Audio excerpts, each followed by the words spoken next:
Good morning, good afternoon, good night. It's always wonderful to be part of anything that BRICS Feminist Watch does. So no matter what's going on, I make sure I can participate. You must all know that I'm participating with a very heavy heart because what has happened to my lovely country and my fellow citizens, of which we haven't fully reconciled. Even some of my own family I'm not hearing from, but have word that some of them are without electricity and power. So this is where we are, and we know that this is a result of the perversity and the strength of the hurricane is a result of climate change and other factors, political factors that are not being acknowledged. The fact that the U.S. now has a number of nuclear class submarines and at least thousands of troops in the Caribbean archipelago. I'm not a climate scientist, but I cannot imagine that that doesn't have anything to do with stirring up the heat in the Atlantic and so forth. But all of these things will come later on when people get unafraid of speaking truth to power. All right, so the presentations so far have been very, very powerful, and I thank you very much. It's great to see good friends, longtime feminists here, we haven't seen in many, many years. I want to talk a little bit about the political economy of multilateralism, looking at the old vectors, the new vectors, the kind of shifts, contradictions that have happened, and what does it mean in terms of the future for gender, race, and ecology. So we're going to look at the power vectors and how we are redefining multilateralism. I've heard a lot of different expressions of multilateralism here. But the next era we know must be grounded in feminist, Afro-Descendant, and ecological framework that places care, justice, and planetary well-being at the heart of international corporations. And I use those phrases in quote. What we now know is that the legacies of the old world order intersects with the unstable realities of the present, right? But we can identify the dominant vectors, the structures of continuity, and the emergent ones, such as what Lee's talking about and others with BRICS and China. That signals reform or transformation, depending on your perspective. In any event, a lot of what's going on provide a strategic opening through which feminist, Afro-Descendant, and ideological frameworks can reshape the next multilateral era, however we look at it. I want to quickly kind of run through where we are and where we're coming from. So we have some sense of that. And I don't have time to go into depth, so it's going to be very schematic. Because I think we need to go back to look at the question of sovereignty and the silences that has pervaded. We started our as South people orientation into this global thing around this Westphalian notion, right? Which has the principle of territorial sovereignty, judicial equality of states, non-intervention in domestic affairs. And that was a breakthrough of order among European states. And it fixed a static-centric ontology of world politics, which left out people without states, colonized territories, enslaved population, indigenous nation, and women as political subjects. We were not part of that settlement. And as scholars such as Siba Grovigi and Sylvia Wint have argued, human protected by sovereignty was racialized, gendered, and European. So from a feminist perspective, this Westphalian entrenched a patriarchal, property-based model of authority and sovereignty, and imagined as a masculine control over territory, bodies, and border. And from an Afrocentric perspective, it was deeply hypocritical, mildly to say, because even as Europe affirmed no intervention among themselves, they massively intervened, enslaved, and extracted in the Caribbean and the Americas and Africa. Then we transition into this liberal order of the 20th century, right? The liberal promise of free trade, open seas, rule-based cooperation. But these promises exist with colonial domination. And international law distinguished between, quote, civilized and, unquote, civilized people. Formal sovereignty was granted selectively. So we entered the post-war period of the Bretton Woods, where we have this notion of embedded liberalism after the Great Depression. System was called by John Ruggie, embedded liberalism. And the idea was to combine open international economy with domestic social protection and capital control. And the IMF and the World Bank and the GATT were created to stabilize this compromise. Yet again, it was an order largely written by and for the North. Most colonized societies were not at the table. Women were not present. We sought agency through the various UN conferences. And many states were proper to a point of decolonization. And our states gained juridical sovereignty. But we entered an international economy structured around northern industrial dominance, commodity dependence, and technological gap. And that's a contradiction that many Southern thinkers have been wrestling with. Then we get to 1955, we got the Bandung Conference and the critique, right? And the attempt to articulate an alternative multilateralism that was anti-colonial, anti-racist, and pro-development. But even these Southern initiatives were heavily masculinized. Women's leadership and gender equality were endorsed rhetorically, but rarely institutionalized. In Latin America, we had the structuralists from Prebisch all the way to Amin to Emmanuel that provided a theoretical grammar to explain why multilateralism kept reproducing hierarchy. So this center-periphery structure, unequal exchange, the drain of surplus. And Amin obviously called for delinking. And that was precisely about reclaiming policy space from these multilateral constraints. In Africa and Caribbean, we had Nkrumah, theory of neocolonialism, Walter Rodney, historical materials account of underdevelopment. And all these various critiques by Afro-Descendant feminists show that gendered and racial labor, domestic work, plantation labor, care work, market vending, was the invisible infrastructure of the world order. And it continues to be.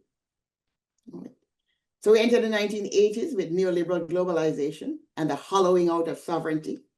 So the debt crisis of the 1980s, coupled with the ideological rise of the Washington Consensus, which was a theology, produced a short term away from the embedded liberalism. So through the IMF and the World Bank Structural Adjustment Program, states in Latin America and the Caribbean and South Asia were pressed to privatize, liberalize, cut social spending, and reorient towards export-led growth. This was a final hollowing out of the Westphalian sovereignty. So states retained formal sovereignty, but lost substantive economic policy space. And we see in the work of feminist scholars such as Diane Ellison, Lourdes Benera, and Asha George, that structural adjustment externalized the crisis to household, to women who absorb the cuts through unpaid care work, informal work, and migration. So neoliberal multilateralism intensified both social reproduction and ecological crisis. And in between, somewhere we had the R2P, responsible to protect, right? There that you protect states, protect people and states who were enduring genocide, war crimes, ethnic cleansing, and crime against humanity. But however, as we know, that was applied unevenly, even though we have critique of it, but even in its implementation, it was uneven. We saw the intervention in Libya. We saw Syria today. We see the failure to out the devastation and the murder of innocent Gazans, right? Which confirms what many African, South African, Arab, and Palestinian feminists have argued, that without decolonizing the Security Council and depoliticizing veto powers, our lives will not be protected will be selective. So here we go. We're now in what people call a crisis or the fractured multilateral order, where the three forces are converging: the financial crisis of 2008, the rise of China under the Southern power, and the escalating climate, pandemic, and debt crisis. This is what we're calling the crisis of multilateralism.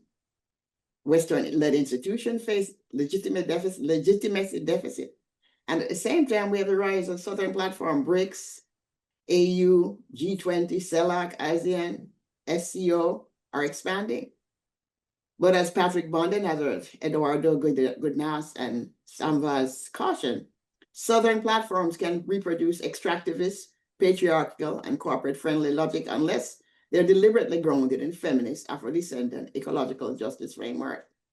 Gaza, alongside the protracted crisis in Sudan and DRC and Afghanistan, has become a litmus test of the international order's moral credibility. I'm arguing that they fail functionally, neoliberalism failed functionally and morally, right?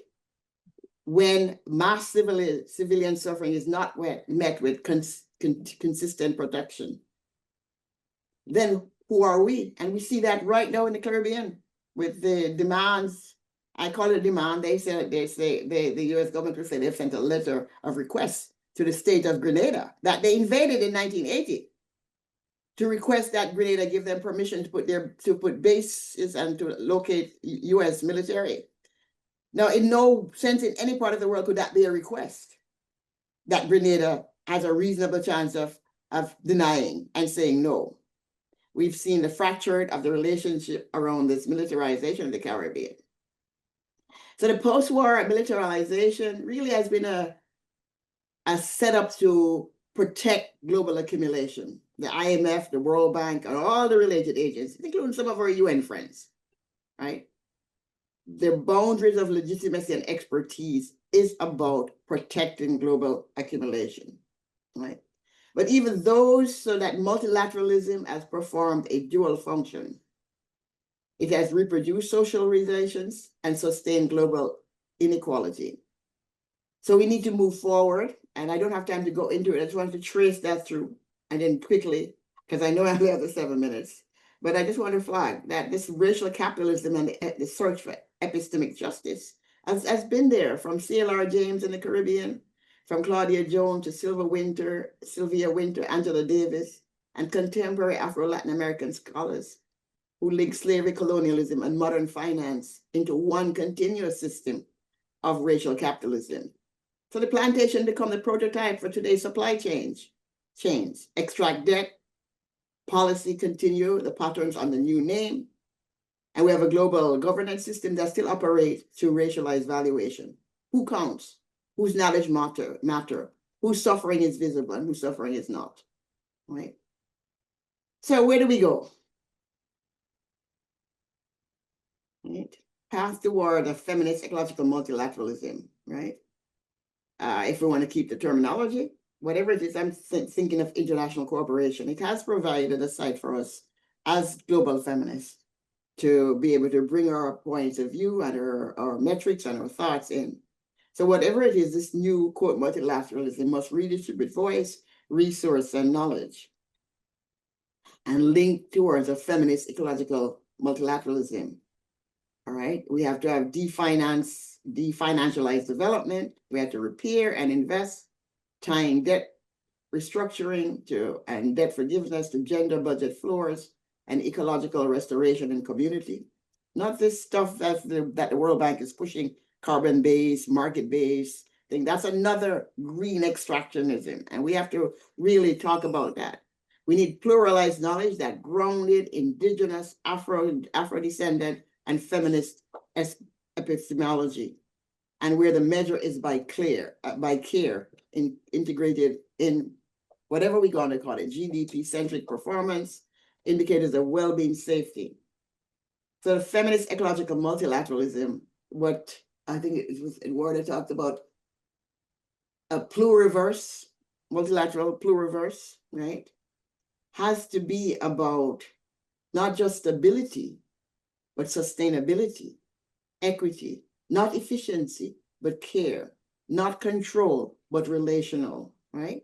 So putting all this together, Westphalian's exclusion, dependency, theory of structural insight, Afro-Descendant account of racialized capitalism, feminist analysis of social reproduction, and ecological critiques of extractivism, we can say the problem is not simply that multilateralism has left women out. The problem is that the global order has been built on gendered, racialized, and ecological dispossession.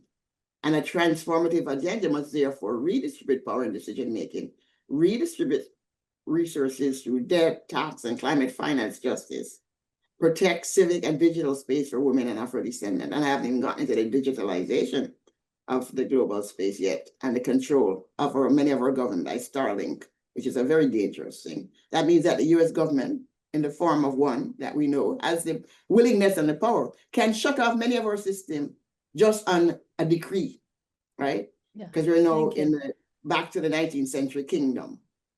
So in terms of my epilogue, let's talk about the geometry of our hope, right? We have the institutional are fracturing, the treaties are fraying, certainties are dissolving, and some of that is good. Yet history reminds us that every collapse carries within it the architect of rebirth. Multilateralism was never only a system of state, it was a longing for cooperation, for safety, for belonging in a vast and uneven world. So from the Westphalian bounded sovereignty to today's planetary fragility, we have witnessed a long apprenticeship in separation. But what if the next chapter is not about control, but connection? What if sovereignty could mean the right to breathe clean air, to live without fear, to care and be cared for across borders? So the real frontier of world order is not territorial, but relation. No, between peoples, gender, generation, and the earth itself. And I'll stop there.